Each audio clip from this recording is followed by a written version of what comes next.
Welcome to the 2025 New York SED Annual Fall Refresher. This is Core 1, Impacting Response. Today's topics will include good judgment, professional performance, and social media. The objectives of the training today is that by the end of the training, you will be able to list 3 elements of good judgment that impact safety, categorize 4 things you have accomplished to become a driver, attendant, or monitor in New York State, understand the difference between a positive and negative attitude and how it affects safety, and recognize 3 advantages and disadvantages of social media. Be prepared to discuss the following video about the following areas: good judgment, professional performance, and social media. You'd think out of everyone, a school bus driver would know how to deal with teenagers, but apparently that's not always true. Like, this whole argument started because a student gave his friend a hug, which is kind of ridiculous if you ask me, but pretty soon it got full on crazy. I mean, the driver straight up stops the bus to call for backup, and that's before anything even really kicks off. I mean, I have no idea how things got so angry between the driver and this one kid, but it doesn't take him long to start properly ripping into her about everything from her job to her jacket. It's kind of brutal, and I've got to admit, the language he's using is pretty extreme too. Nothing she could say even makes an impact on him. Not just that, but all the students are on his side too, so even though she's the only adult there, she's pretty much powerless. In the end, she ends up kicking him off the bus, but by then it's clear he's already made his point.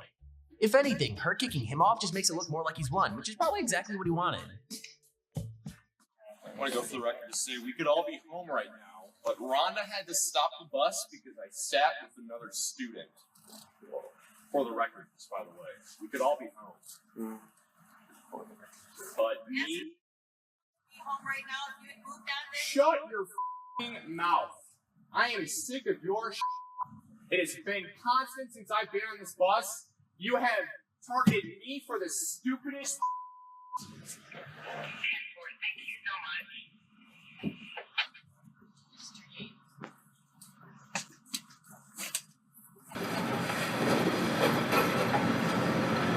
There it is. Okay, looking just at what was provided, okay, do you think the driver handled the situation well? Yes. Yes. Yes? Okay. Do you think the driver and the student had any previous history? Probably, right?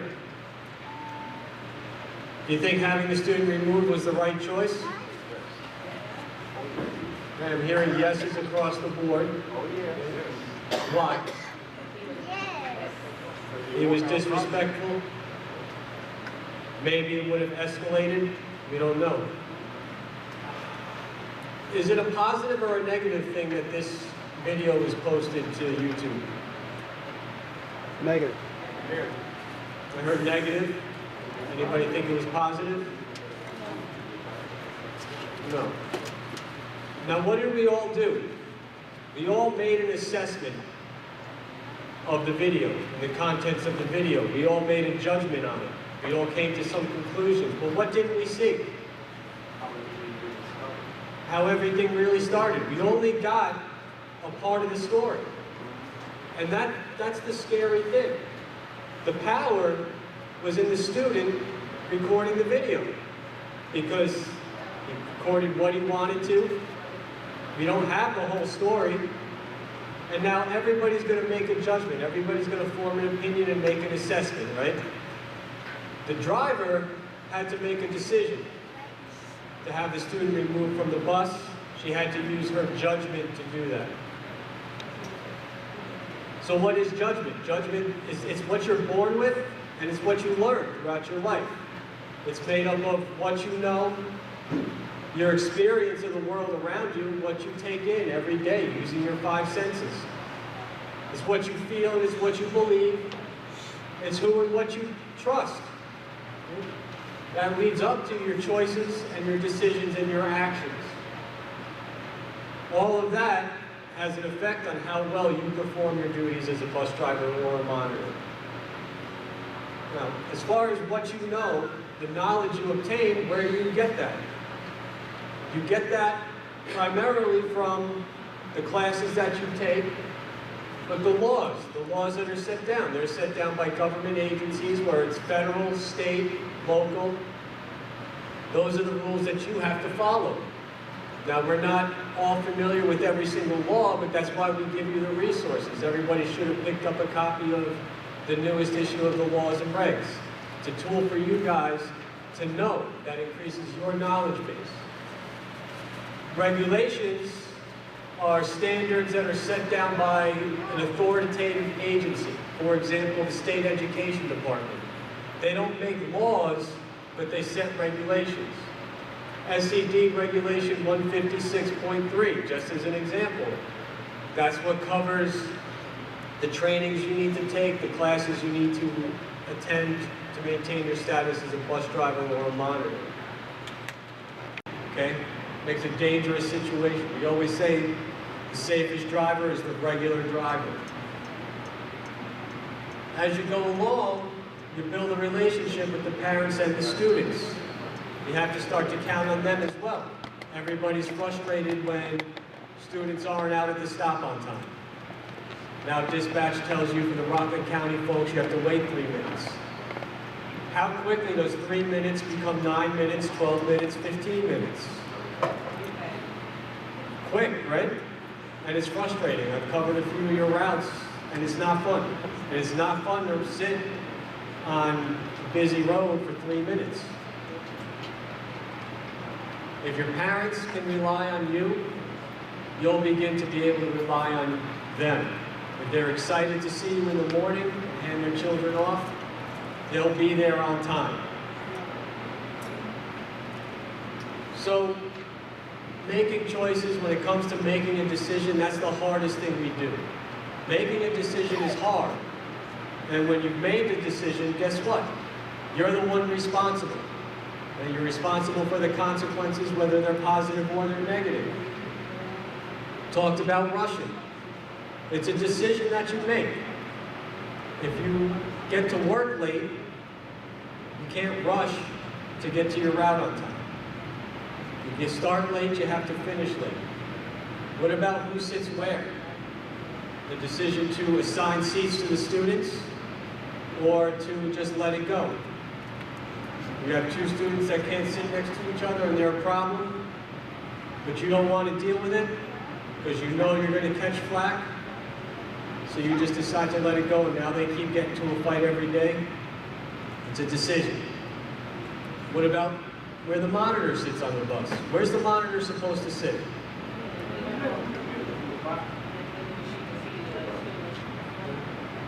So we've got the middle and the back, right? So wherever you can observe the children, watch over them, respond to any situation necessary. Well, what about the monitor that's sitting in the front seat talking to the driver? It's not good for a lot of reasons. The point is, it's a decision. It's a decision that that person makes. It's not that they're unable to sit where they're supposed to sit. Everybody has the ability to do that, but we make choices.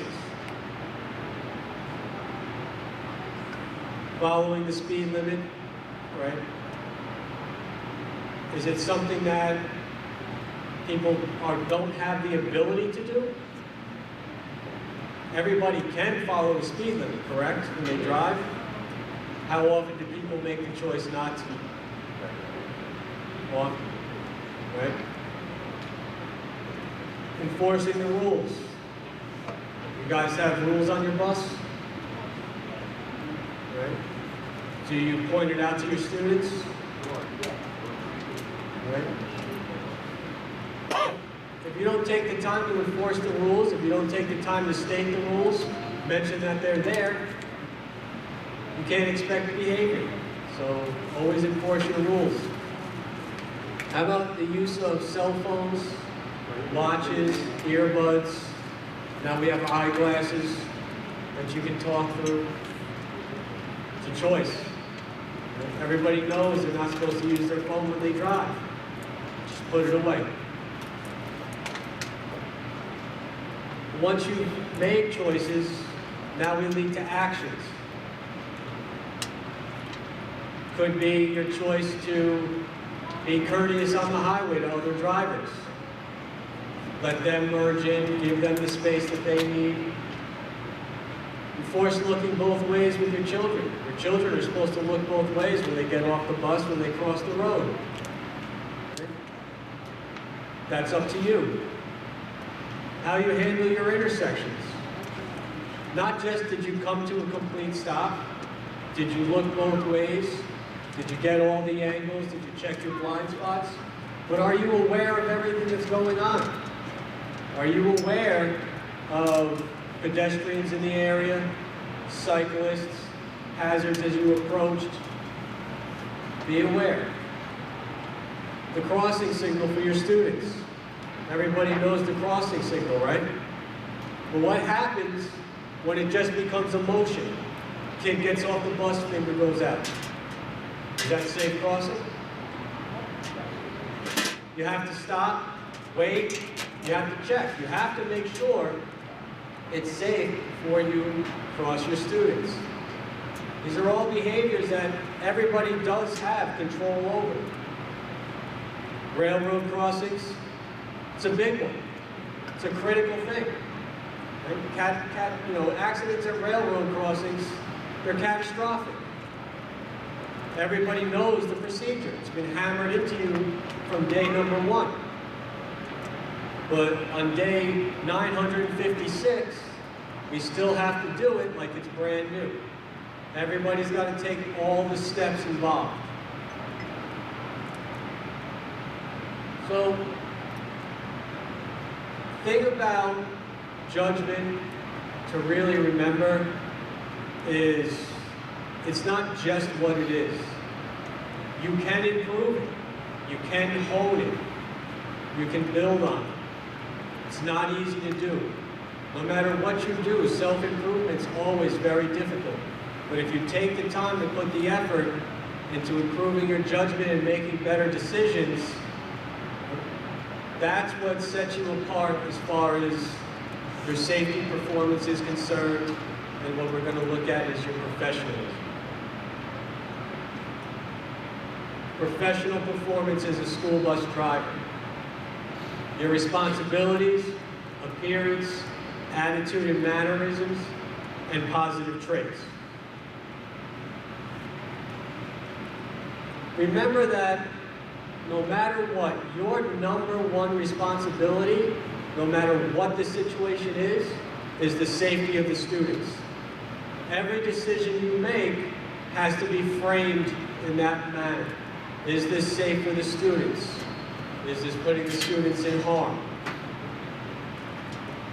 Defensive driving, if you're fresh off of your pre-service course, you'll remember that that's actually a key responsibility of being a school bus driver, is to be a defensive driver at all times. That's how you prevent accidents. You can't control what other people do. You can only control what you do. And if you're driving in a defensive manner, you have the ability to avoid any kind of situation.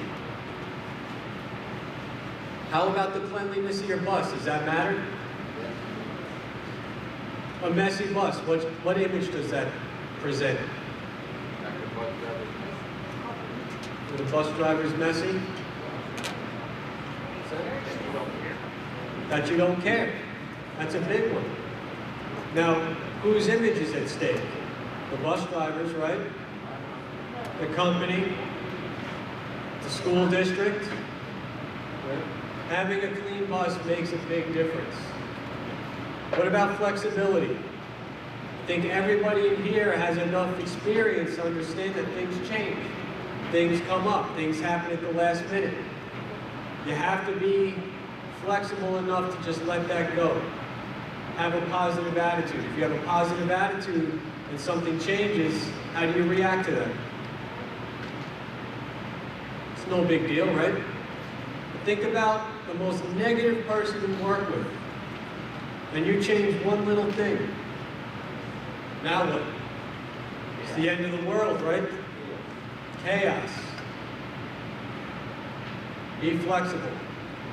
And be a role model. When it comes to kids, you're the adult on the bus. It's your responsibility to be a good role model for the students. How do you do that?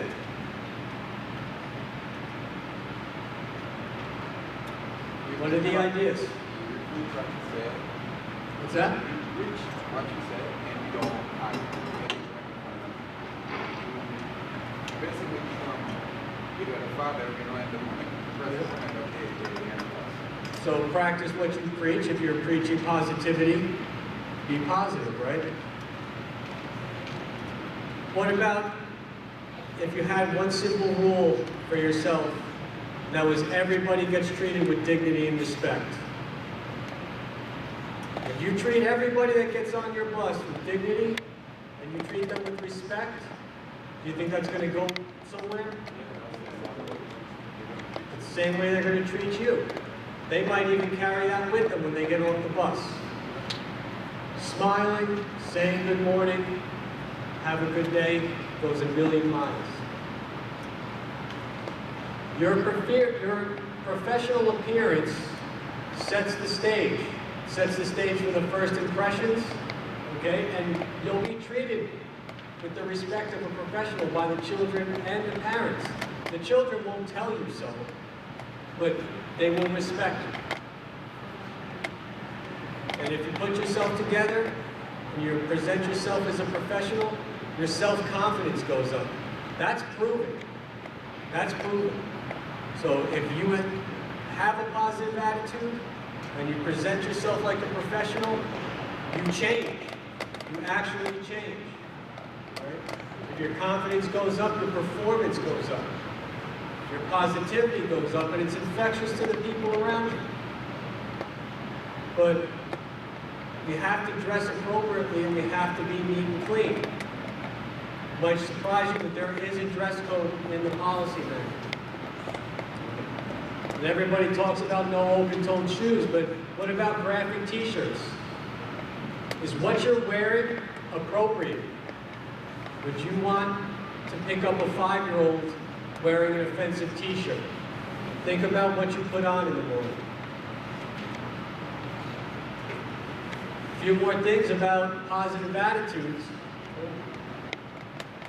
Better problem solvers. They don't look at the world negatively, right? Everything isn't an overwhelming obstacle that can't be overcome. It's a challenge to figure out. All it takes is a smile and to be kind. I want everybody to commit to doing that with your children. When they get on the bus, smile and say good morning to every single student. It'll make a difference. Don't take things personally, whether it's from your coworkers or from the kids on the bus. Let it go. Start every day fresh. A lot of the kids that we deal with on the school buses have issues, behavioral issues. If they lash out at you, don't take it personally. It's probably a manifestation of whatever issue it is they carry with them. They might feel powerless at home. They might feel powerless at school, and now they need an outlet to try to feel like they have a little bit of power. You're the target that's right in front of them. But they have their own issues. Let it go. What does a person with a negative attitude look like when they're at work? Not just how they look, but their behaviors as well.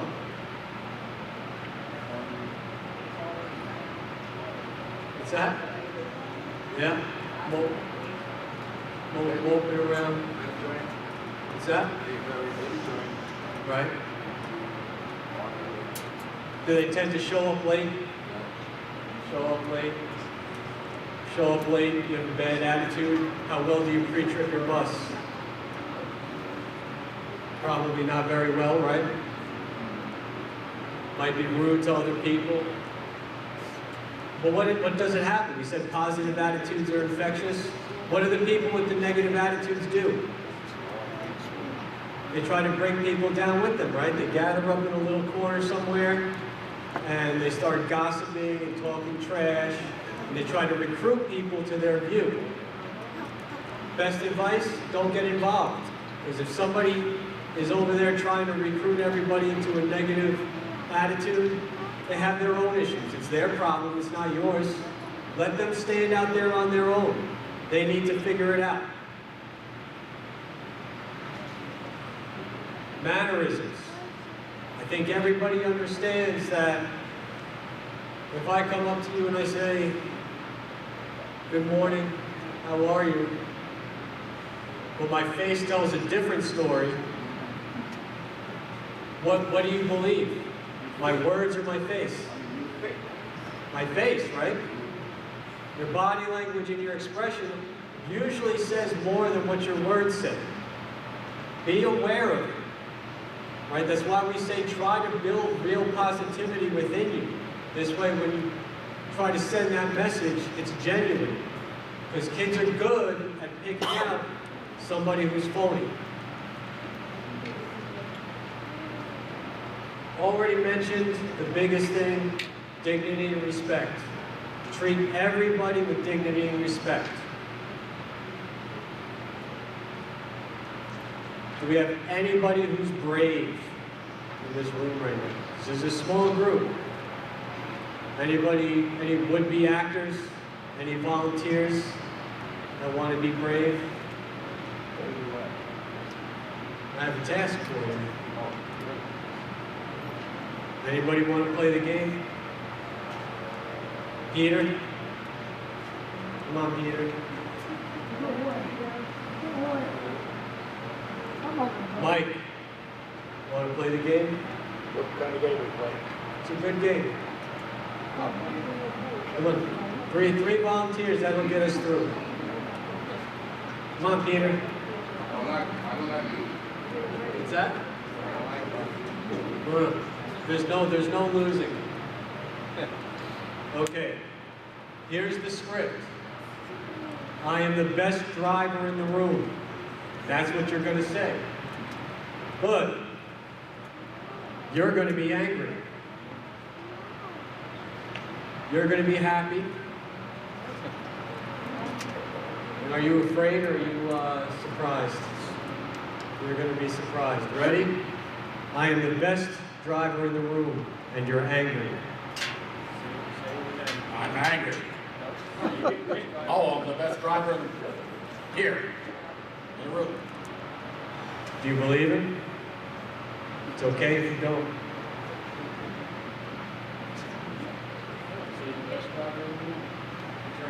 I'm the best driver in the room, but I'm very happy. I better do a better job of explaining the rules here.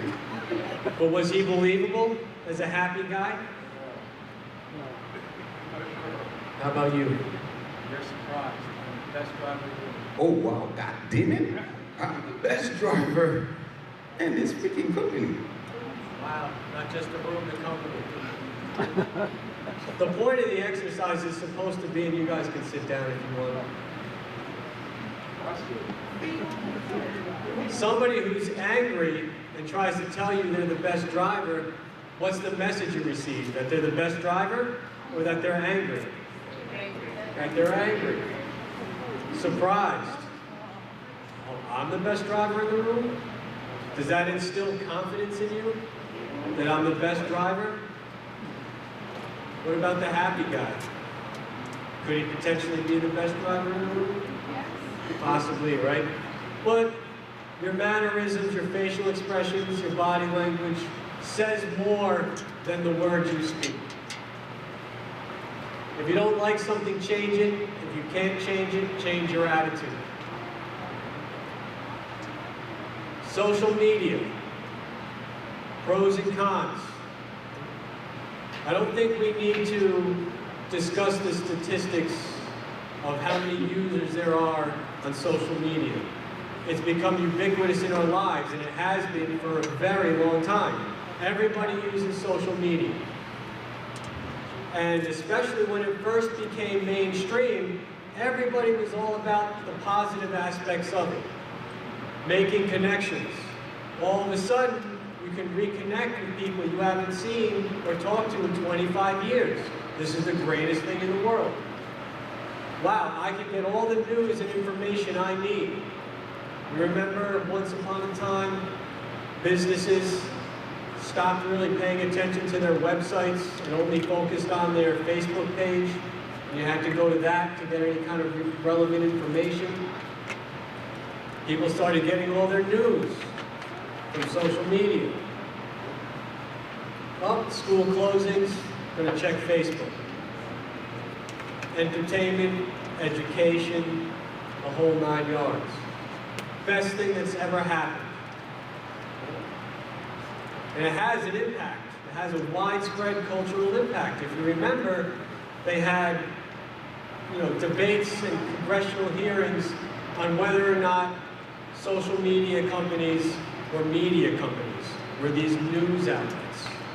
They all argued no, but when most of the people get their information from Facebook, guess what? You impact society. You impact the way people behave, what they think, and what they believe. Now, if you're a heavy user, that might be an outlet for you. And then you might want to go and post what happened at work, problem you had with your coworker, or how much you actually like this coworker. Students, parents, whether it's positive or negative, is that a good idea? Is it a good idea to post anything about a parent or a student or your coworker online? No. Probably not, right? Regardless of whether it's positive or negative. Lo and behold, time goes on, you realize not everything is unicorns and rainbows when it comes to social media, right? Misinformation. Everybody started getting used to getting all their information, and now, guess what? There's probably more bad information than there is good information. All those connections you made, they're barely even real. Incredibly superficial. But think about the kids today. Online bullying and harassment, right? And we hear all about the depression and the anxiety that this causes, especially young people. Everybody goes through the same things. When we were all in school, it was hard. We had to deal with a lot of things. Everything was powerfully emotional. But now, when you go through things, it's online for the entire world to see. There's no hiding from it. So what these kids go through nowadays, it is different than what we experienced. And you have to be aware of that. People are addicted to social media. They can't stay off of it. But what do we do? What do we take away? Okay? It's a call to action. The reason I just kept saying over and over again, well, this is a decision that we make, whether it's speeding. It's impossible that you're not able to follow a speed limit, you decide not to. I want everybody to commit to really thinking about themselves. Put an effort towards improving your attitude, improve your decision making, right? Evaluate your values and why you do it. What's important? If you start making good decisions, everything else will fall into place. Quick review. The school bus professional always puts a child safety what? First. I never need to conduct myself maturely and professionally in matters of language, appearance, hygiene. False. One disadvantage of social media? All the above. If you consistently come in late and you're rude, you're considered to have a what? Negative attitude. Appearance sets the tone for being treated as a professional. True. All right, student from the first video. You remember this guy. Does anybody have any different opinions of that situation? It's okay if you don't. I mean, could have a different opinion if I had known the real factor before the just short clip. Yeah. I would have another enthusiasm of how to approach that So if he had more information, a little bit of background, he might be able to form a better opinion. But guess what? It's out there, and people are making the opinions already. Regardless of the information, they're going to make the opinions and they're going to make the judgments. And if it's a negative judgment, it could affect your reputation. So always be aware, conduct yourself as a professional at all times, treat everybody with dignity and respect. Everybody can do that, right? Okay,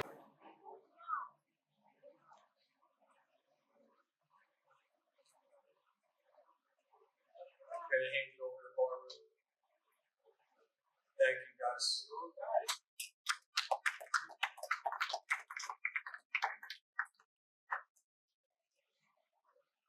Hi guys. Okay, do me a favor. Everybody stand up. Stand up. Stand up. Stretch. Stop. Breathe time. Okay. Have a seat. Okay, that's your second time stretch. That was it. Okay. Right. Okay, this is some of the stuff we're going to discuss now. Guys, what I want to try and remind you is the fact that this whole section that I'm going to review now, this is nothing new. I'm not going to teach you anything new. What we're going to be doing now is, for those of you that worked this summer, we're going to refamiliarize ourselves to get us out of the ruts that we got ourselves into. And for those of you that did not work this summer, we're going to try and get you back in the groove. Okay? So we're just going to touch on stuff that you already know, but we just want to make sure that we're all on the same page. So we're going to talk about some drivers and monitors, some of the challenges that they have, some of their responsibilities. We're going to talk about pedestrian safety. And by pedestrian, I don't mean just people safety. We're going to talk about those bikes that we see, the electric scooters that we see. Okay? And I know on the bottom it says horses and farm equipment. Down in Rockford County, we don't see that a whole lot. Up in Orange County, you guys do see. So it is still a topic that we want to talk about, because you don't know where you're going to be driving. Okay, so we now get together. We're going to do all this stuff as a team. We're going to renew, okay, after we've been interrupted. Like I said, those of you that didn't work over the summer, we're going to try and get you back in the groove again. Refresh. We're going to try and refresh our memories. Okay? We're going to bring back all those little things that we kind of slid to the side. Okay? Things that we might not necessarily remember. We're going to bring that back. And we're going to remind ourselves, okay, a thing that causes someone to remember. Anybody ever use the Post-its? Blue Post-its?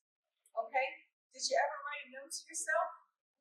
Okay? That's so we can remember. This is, we're going to talk about things that are going to help us remember what we need to be doing so we can be number one safe on the road. And last, it says motivator. What promotes you? What promotes your interest in what you're doing?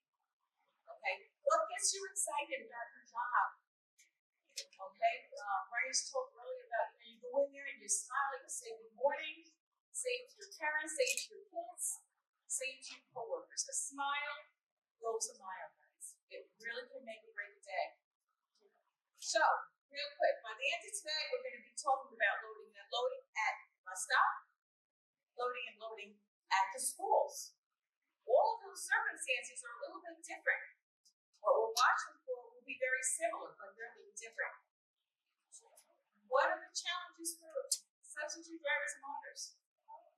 They have a lot of challenges that sometimes a regular driver does not necessarily think about. So we're going to talk about that. We're going to talk about those motor scooters, and the cyclists. What are you watching for? Where are they? Okay? We're going to touch on a lot of these, and the last thing we're going to do is we're going to talk about sharing the road with horses and buggies. Like I said, in Rockland County, you don't really see that down here, but I know in Orange County, it does happen. You see them, there's a lot of farms up there. So you do have those tractors, and you have those buggies and those horses out there, and we need to know how to walk around. Loading and loading at the bus stop. Okay, so we're going to prepare to stop. Okay? Amber's 300 feet. Right? What are we doing at the Reducing your speed. What else? Scanning the area. Okay? One of the things I happen to notice when I do some testing every so often is we'll have drivers and you go to your stop and you kind of make a little bit of a to the side. Okay? We don't do that. You have lines, our school buses, we stay center lane. If you're a transit bus, then they kind of swoop to the side. But I want you to stay 18 inches from the curb for two reasons. One, it keeps you centered. It doesn't give someone a chance to go here. Right. They're going to go there. But the other thing is, if you're too close to the curb, a lot of times kids are going to try and go from the curb to your bus step. Okay? And let's say you only have like that much room. It's just enough room that if their little leg doesn't stretch far enough, they're going to miss the step and they're going to trip. By going 18 inches, we're giving them the opportunity to step off of the curb and then up to the bus. Okay? That's the safest way to do it. It says stop 15 feet from your students. We don't want to drive right up to them because if it's a big stop, the kids are jumping around, they're playing around. Okay? I know some of the big buses, they tell me, well, as I'm pulling up, the kids are running towards the bus. Stop before you get to them. Okay? Having children run around your bus is extremely unsafe. What is the number one cause of fatalities? Okay, number one fatality is done by what? Gas in cars? Own bus. By their own bus. By bus. That is a scary thought. That means that we're not watching, we're not looking, we're not scanning all the way around. Okay? Monitor.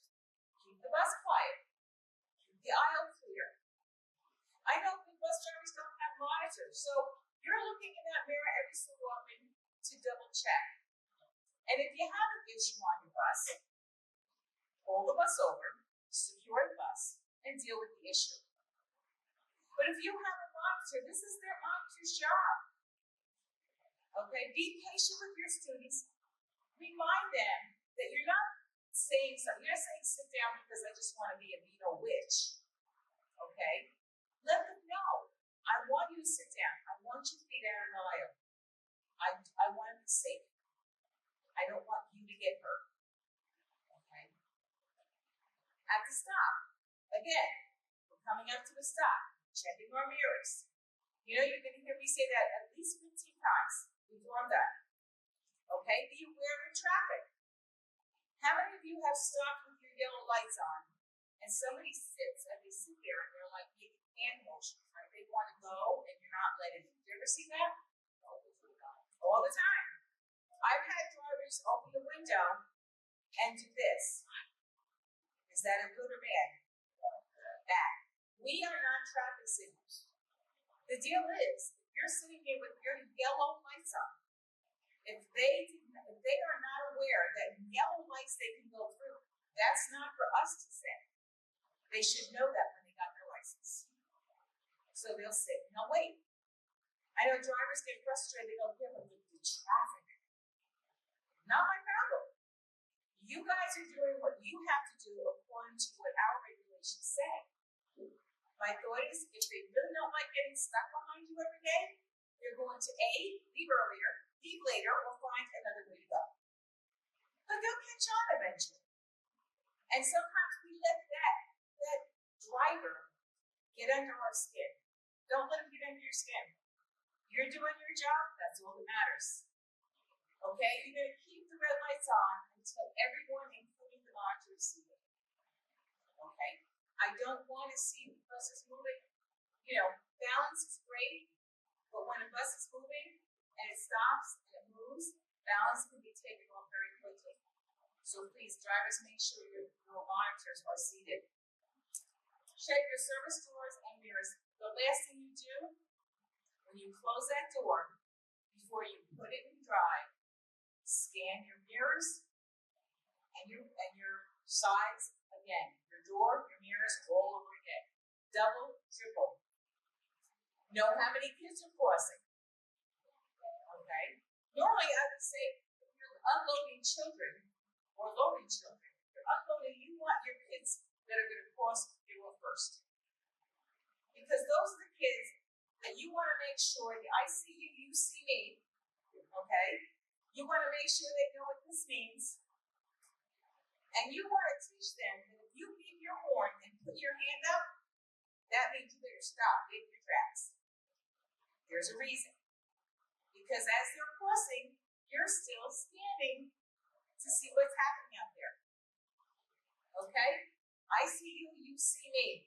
And make sure, all of our buses, there are some that do not have those categories. What's the purpose of the category? Make sure they go out past that bar so you can see them. But if you have a bus that doesn't have a cattle bar and you don't constantly impress on your kids to look at you, you will not see them when you get cross in front of your bus. So please, I see you, you see me. Have them walk out so that they can cross and they can be safe about it. Other places, how many of you pick up in apartment buildings or complexes? Okay? What's your frustration now? Any?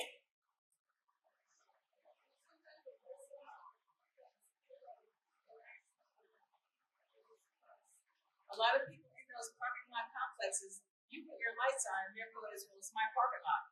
And they forget that your lights still mean they have to stop. It doesn't matter if they're in the parking lot. Okay? Also, a lot of times you don't know what building these kids are coming out of. Okay, they can come out of any building. Monitors, that's your job. Know where they're coming out of, know where they're going to. But in a parking lot or in a complex situation, even some of these communities, the housing is tight. And kids will come from anywhere. And not just kids. You can have adults walking through cars, going out to their car to go to work in the morning. Okay? Jonathan just let his dog out. The dog took off between the cars. All of a sudden, there's a dog in front of him. So in these complexes, or these apartment buildings, or small communities, there is a small area, but there's a lot of possible moving parts. And the moving parts is what we want to keep scanning for. Unloading at the bus stop. I see you. She's looking. Guys, as you approach it, put your yellows on. When you get to that stop to unload, when you put your reds on, your reds should not be on until your bus is secure. That means your emergency brake or your bus is in park. Then you open your door and you allow your students to go off. And you need to work with them. A lot of times, kids are in a hurry, so what do they want to do? They want to get up and go to that white line to be first off? No. And you need to enforce your rules early. A lot of times, it's a new school year, you want to kind of, get to know them and be kind of nice, which is really cool. But guys, to be honest with you, if you're easy on your rules in September, by December, they will run over you. Okay, sometimes it's almost like you gotta be a little tougher in the beginning of the year so they get the message. And it'll make the rest of your year so much easier if they can get the message in the beginning of the school year. Don't wait. Okay, keep your rules. I think every bus, if they don't have them now, they will before the beginning of the school year. We're gonna have the bus rules up there. Remind them, no eating, drinking on the bus. Remind them you have to stay seated. Okay? Remind them, indoor voices. Those of you that drive big buses, if you have put 40 kids on a big bus, even their inside voices can be very loud. Okay? So we have to try and keep that tone level down. Why? Distraction. Distraction for a driver. Okay? Many distractions come along our way. It's not just what's out there that can be a distraction to the driver. It's also very much what's right behind us. It can be just as distracting. When we unload, again, we're scanning our mirrors. We're coming to that full stop. We're teaching these kids. I see you, you see me. A lot of times you'll get kids, they get off the bus, and the first thing they do is they get off the door and they make a right-hand turn, and they're running down the side of your bus. High school kids love to go behind the bus. Okay? These are all unsafe areas for these kids to be in. And if we don't watch where they go, they're going to be one of those fatalities that we don't want to have happen. So again, we have to make sure they're all away. If you have 10 kids getting off, you should be able to know where they all go. Where they go. Are they far enough away from your bus that you're not going to have an issue with them? Hazards. What kind of hazard can you have in a bus? Stop. You guys don't have any?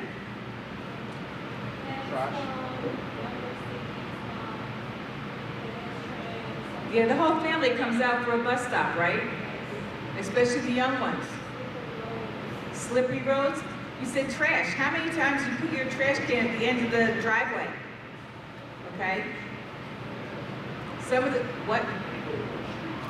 Yeah, someplace they put them right in the road. So now you've got to go around. Bad weather. What do we want to refer to as bad weather? Ice, snow, black ice? How about fog? Fog. You know, in fog, guys, what is one of the best things you can do if you're in heavy fog? Put your four-way flashers on. Four-way flashers, they peek through that fog, so you're letting people know, hello, I'm here, and I'm slow, okay? You want to let people know, you want to communicate at all times with other vehicles on the road. You have to watch, like she said, potential people passing, okay? People passing. Somebody said, asked me today, they pull up to a railroad crossing, okay? And it's a 3-lane road, straight, right, left. They're going straight. They go to a railroad crossing.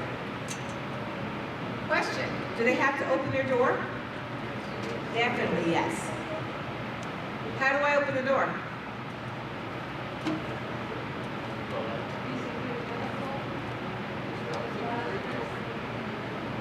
And you open the door. But if you have a lane that a car can come whipping up over here, you need to really check your mirror before you just kind of whoop, open the door.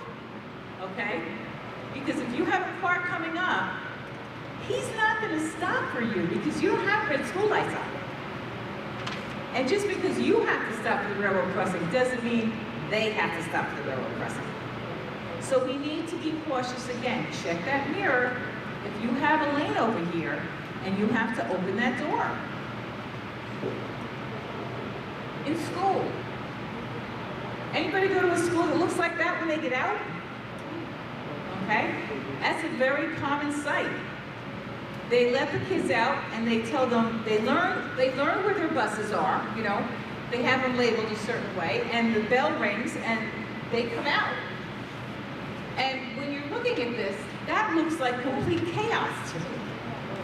Complete chaos. And the problem you're going to have is kids are going to be running from different directions to get on your bus. The magic word is running. Okay? And they're going to shove and they're going to push to try and get on that bus first. Why? They either want to sit way in the front or they want to sit way in the back. And you're going to have to be the one to say, yo, you've got to slow down, guys. You have to slow down. And if you have to hold them off and say, listen, when you guys stop pushing and shoving, then I'm going to let you on the bus. If there's a staff teacher there, let them know. I'm having an issue with these kids. They run up to the bus and they jump on the bus and they cause chaos. One of the things I find at school that I find very frustrating is a lot of times parents cut between the buses. Okay, we have one school that when our buses pull up an angle, okay, there's still enough room on this side for cars to go by. And I see parents come out of the school dragging their little cherub here, and they don't even stop to look. They cut through the buses, they never even stop to look to see if a car comes up the side. They just assume the buses are here, so there won't be a car. Okay? We need to watch, even at that point, as they're loading. We need to be aware of stuff like that because you may have to honk that horn, warn a parent, there is a car coming up the side. Because parents don't watch much more than children do sometimes. And I know that sounds frustrating, like you think a parent would know more, but sometimes they're in so much of a hurry, it's pick up and run. So we need to be conscious of that. And again, work with your staff at school. If you're having a problem with students getting on your bus or getting off your bus, or even during the ride, don't hesitate to mention it to a staff member at the school. Don't just say, oh well. That doesn't work. In the school zone, when you're dropping off, again, a lot of times, guys, I hate to tell you, it's just parents are going, you've got staff coming in late, you have cars running through, you have kids doing what kids do.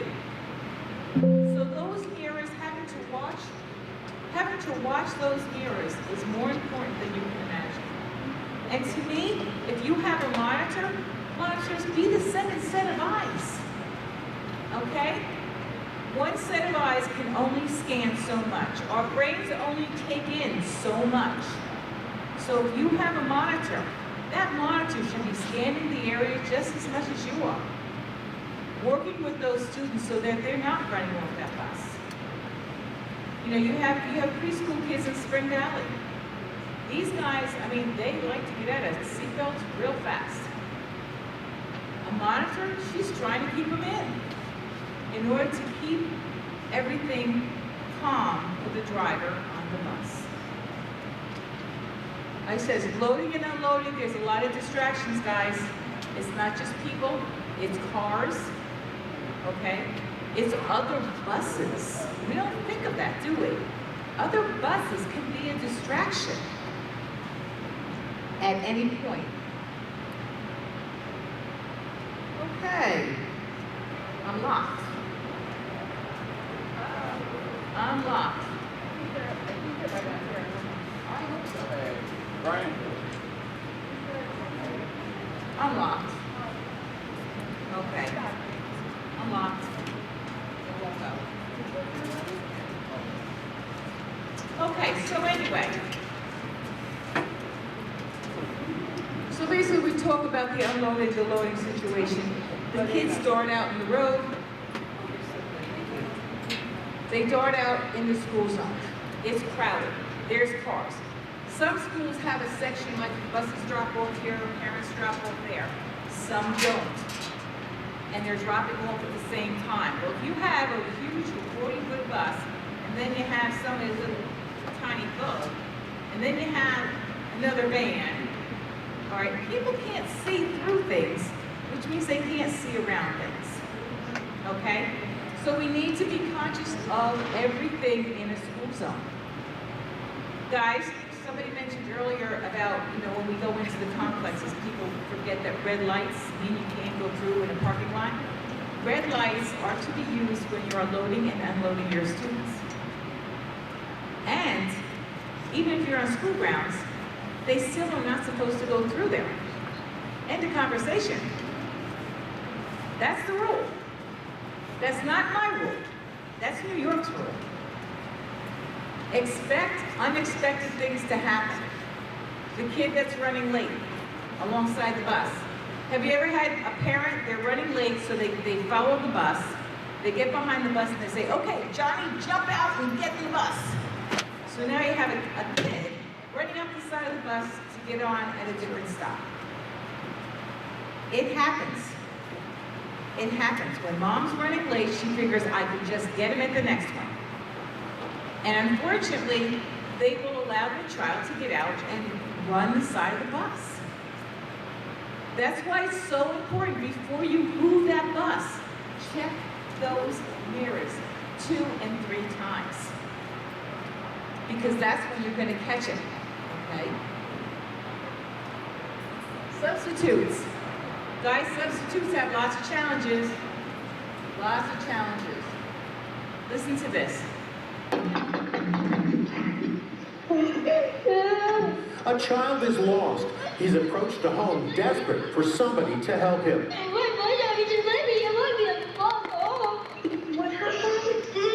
The 7-year-old has been dropped off at the wrong bus stop in Omaha, Nebraska, and doesn't know the way home. But I don't want my mom to worry about me. Little Quincy Walker was riding home on the school bus like he does every day when a substitute driver dropped him off at the wrong location. He says he told the driver it wasn't his stop, but says the driver made him get off the bus anyway. Quincy had no idea how to find his house, but the smart little boy did recognize the home of his friend Max, so he rang the doorbell. That's his mom. Incredibly, Max's mom had just returned home 2 minutes earlier. You see this little boy, Quincy, knocking on your door, and he's just in tears, and he's calling for Max's mom. Yeah, he thought he was going to be lost forever, is what he kept saying. He thought he was never going to find his parents. He thought he was never coming home. Okay. And here's the boy and his mom today. I told him that was not my stop. And what did the driver say? So then he opened the door, and then he said, "Get out." Mom Michaela is outraged. Quincy is probably one of the sweetest, most caring, and loving kids. So it's like, to be treated like that by an adult just infuriated me. She questions what would have happened if Max's mom had not been home. There's a busy intersection directly behind the neighborhood. Anything could have happened. Today, they couldn't be more grateful for Good Samaritan Madison Bilstein, a.k.a. Max's mom. Do you feel like you were Quincy's hero that day? It's just the right place, right time situation. I owe you everything. The school district says it regrets what happened, that substitute driver no longer works for them, and they say that the drop-off address was what they had on file for the family. Wow. Substitute driver. It said the route sheet had the right address. But now this wasn't a young child. Was the driver right or wrong?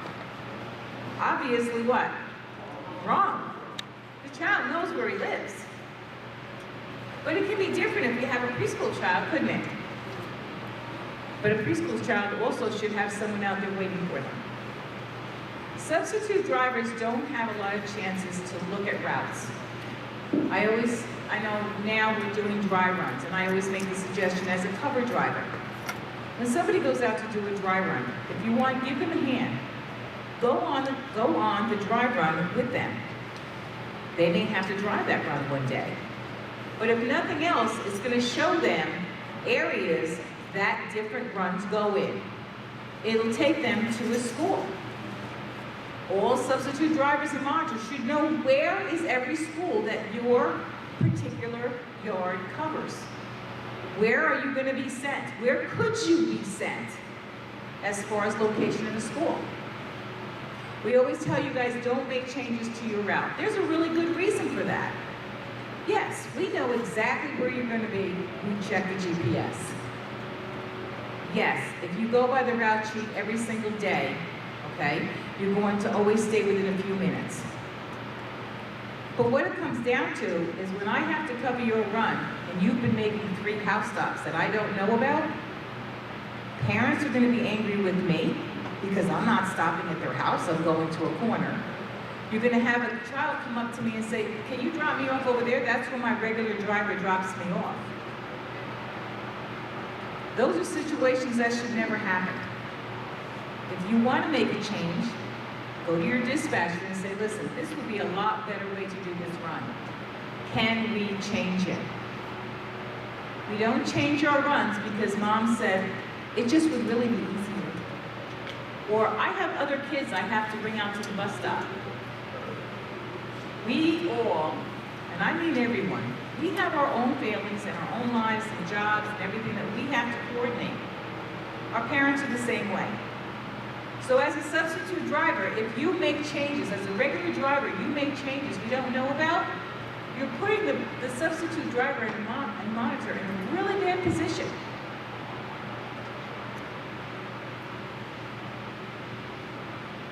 Not having the right route can also, have someone drop a child off or try to drop a child off in the wrong spot.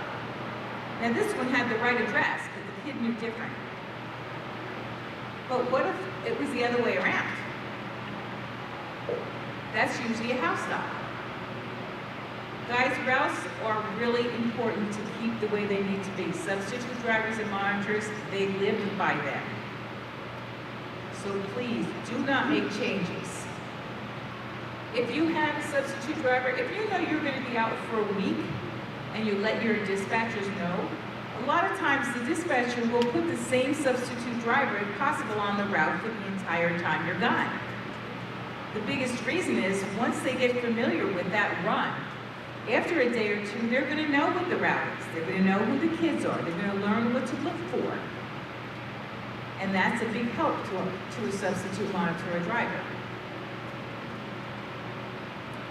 So, we want our substitute drivers to know where the schools are. We want them to be as familiar with the driving area as possible. And that might mean taking a ride on a dry run with somebody to learn more areas of where you could be driving. If you're going to have the same route for a week, you might want to ask your dispatcher, can I have the route sheet to look at? Get an idea where they're going to be. How is the route going to go? How many kids am I going to have? Okay? Basically, it says here, participate in a ride along. That's what I mean when I say do a dry run with somebody. Find out where the route goes, where the roads are. And the only way we can support them is just what this says. If you have incidents, if you log them, you may have a run where the kids are really, really frustrating and they're loud. And it would be nice if a substitute driver knew that. Okay? Make sure you write your referrals. Guys, how many times do we say to a child, I'm going to write you up, and we don't do it? Too many times. And they know it. They know it. And then finally the day comes and this kid gets on your nerves so bad you just want to rip a jugular vein out. And you come into the office and you are ready, you're ready to burst. And we look at you and go, did you write him up? Well, no. Well, I can't do anything to help you if you don't communicate with your safety and your dispatchers and let them know what's happening on your bus. Okay? It doesn't matter how minor it is, but if it's something that's not right, communicate that to either your safety or your dispatcher. Write the referral up. We can't help you if you don't let us know what's happening on your vehicle. Pedestrian safety. Okay, so we're scanning. We're scanning everywhere. Intersections are probably the one that are the hardest to go to because there's normally 4 corners, and with your luck, there's going to be people standing on every one. So we have to look and think, who has the right of way? Is there a traffic light? Is it a blinking light? In Sloatsburg, we have a red light, a red blinking light on 17. When somebody wants to cross the street, they push the button, and it flashes red, and then it says a solid red, and then it flashes red again. As soon as it flashes red, you're supposed to stop, right? Now it gets solid red, I cross the street. Now it goes flashing red. Does that mean I can go? It does not. You should wait until the light is over, okay?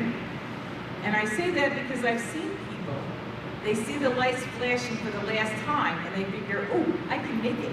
And they run across 17. And they do make it. But if somebody had jumped the gun and decided to go, they wouldn't have. So yes, we should wait until that is stopped. When you make your turns, those of you with big buses, your tail swing, you gotta watch where it goes. When you're driving a big bus, do we not aim our vehicle in the middle of the road and we aim it to where we want it to go? go, is that correct? And what happens when we're turning left or right? If we're in the right position, where is our tail going? Does anybody drive any bus here? Swing white. Where does it go? Out.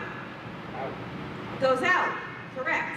It goes out. So you have to watch your tail swing, but does not the tail follow the front? Does the tail follow the front? In other words, I'm driving here, okay? Should I be more aware of where I'm going here or where my rear end is? Both. Both, but what's number one? You want to know here. Because if you're not watching here, you're not going to position that vehicle the way you want it to go, right? So you have to watch at an intersection because of all these people that choose to come around. Now, making a right turn, we have a person and a person. Tail swing. Can this cause a problem? Yes, no?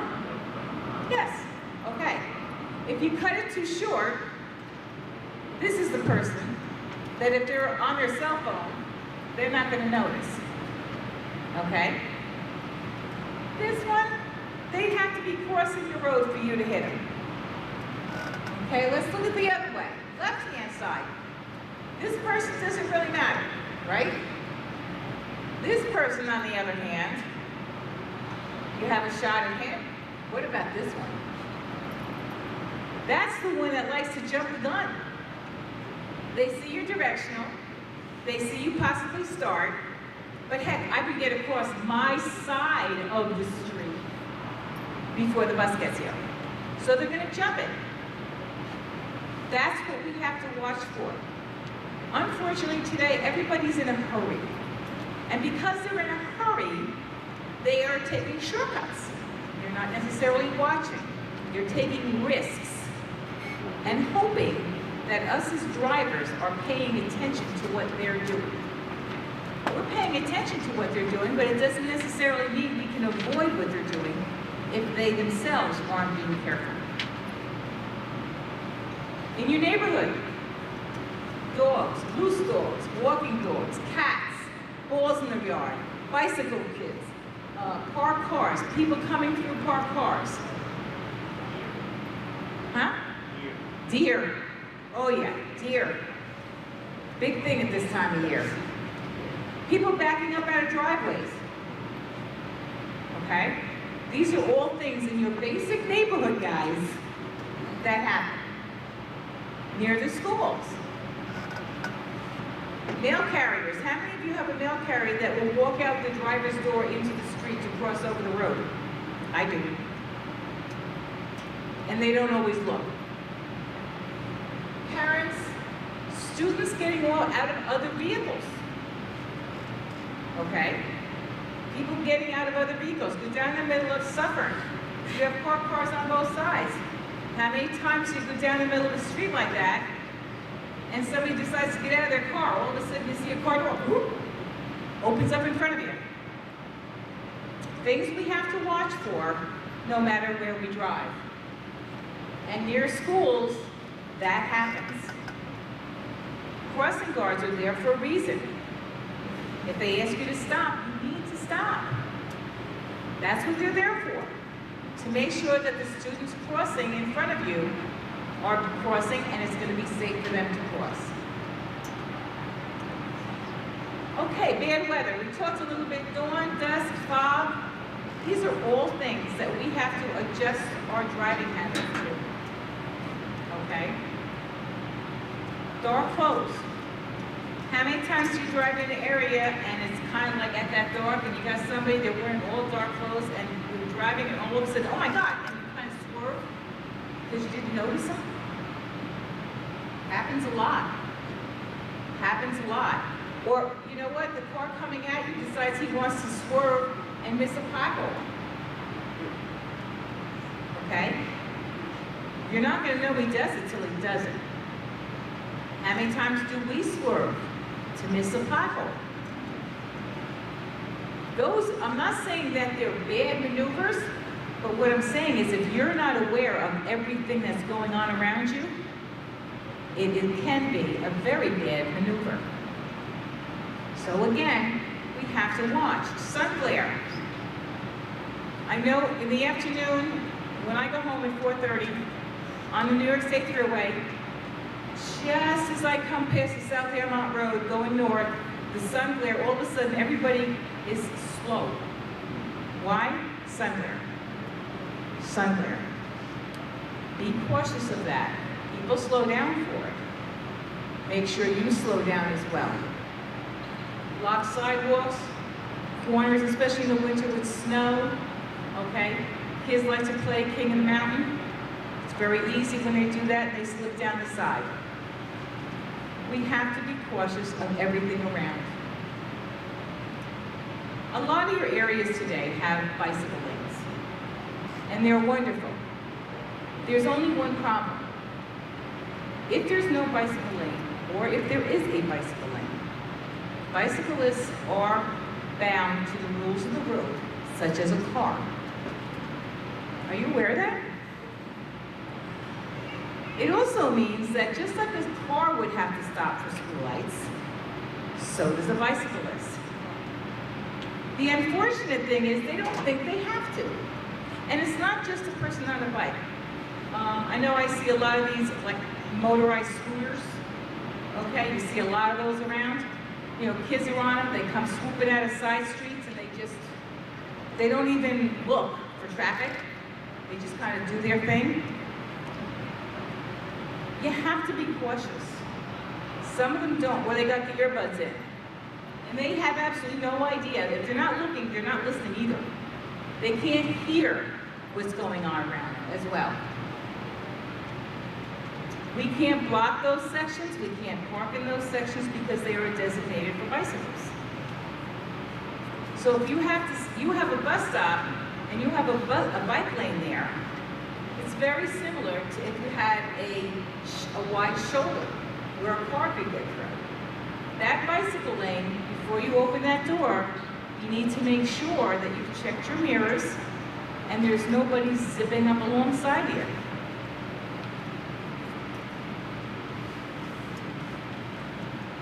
It says here, I love signs that say for motorcycles. It says slow down for motorcycles. Anybody ever see those signs? Or watch out for motorcycles? And then you get on the highway and the guy's doing this, you know, and you kind of say to yourself, listen, I don't mind watching out for you, but you got to watch out for yourself, okay? So it's the same thing with bikes. You know, they tell us, yes, we need to watch out for them. I just wish more people that ride bikes would also understand where they are in relationship to everybody else on the road. I think sometimes they forget about that. They're out there racing or whatever, and they forget that they're still a moving vehicle. Here we have in June of 2024, they were looking for a cyclist who passed a school bus and hit the kid. Now, it was nice, he stopped, he checked to see if the kid was okay. The problem is he never reported it. He never reported it. Now, what would you do as a driver?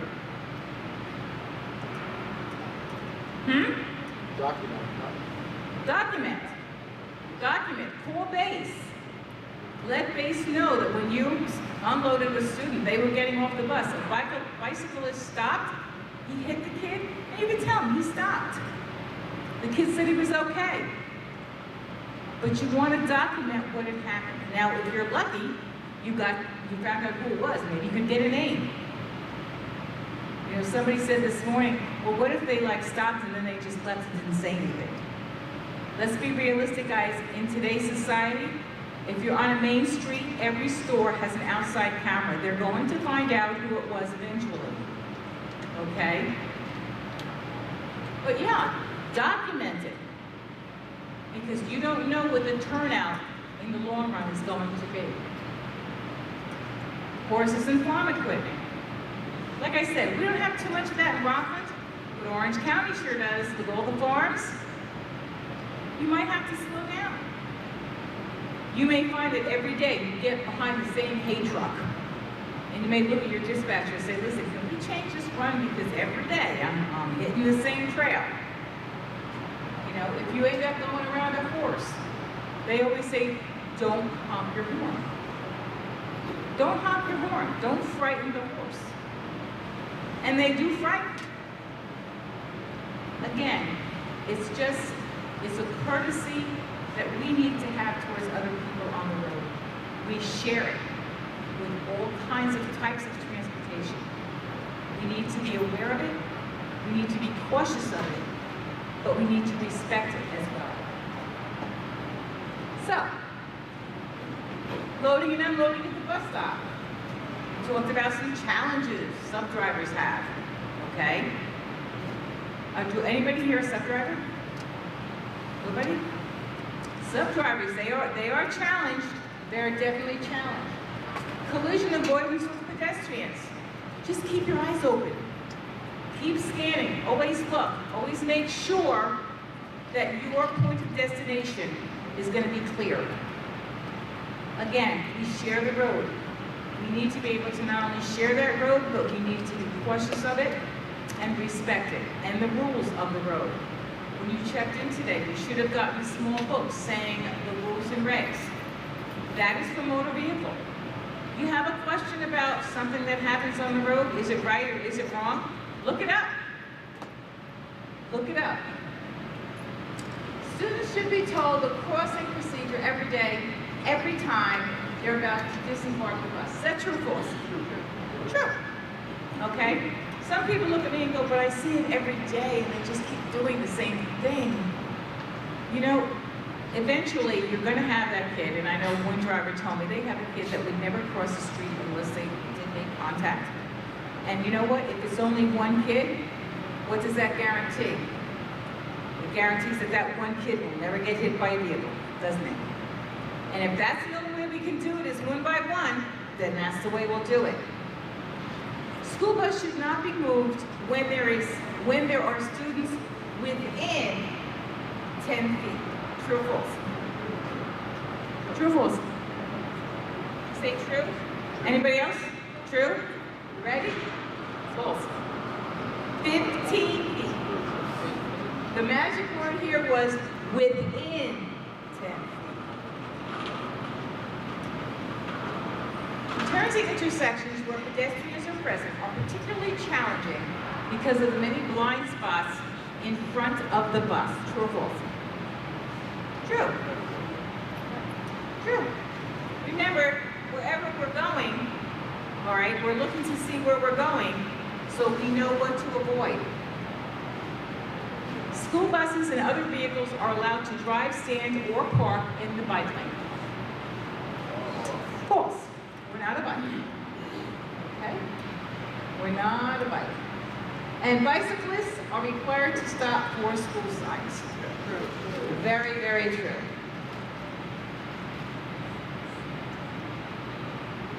I myself would like to thank you for being here in class today.